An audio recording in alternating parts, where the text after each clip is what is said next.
Michaela Vernava alongside Ben Watanabe as we get set for the 2017 NASCAR season with Daytona 500 right around the corner.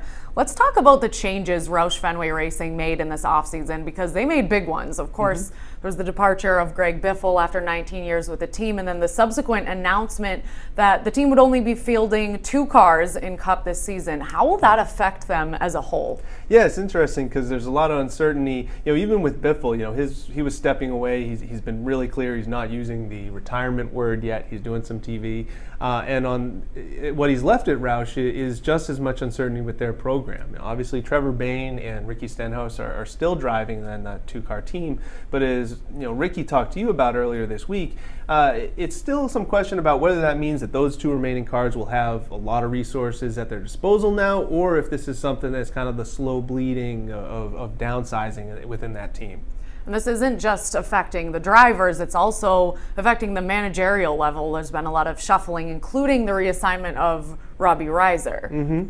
Yeah, no, it's been top to bottom. I mean, obviously, when you eliminate a team, you have an entire crew, crew chief that are on the move. Brian Patty moved from what was on the 16 team. He is now on the 17. This is a team, though, that needed a shakeup. 2005, it's funny to think that they had 5 of the 10 chase drivers. NASCAR had to institute a rule that limited the amount of cars a team could have so that it wasn't so dominant. And now, they haven't had a win since 2014 with Carl Edwards, who's not even with the team anymore. The last 2 current drivers that have won races, Trevor Bayne won in 2011. He was technically in a Wood Brothers car. Chris Buescher won last year, but that was in a front row car. So there's talent there, but it hasn't come under the Roush Fenway umbrella, and we'll have to see if these moves are finally what get them back into victory lane.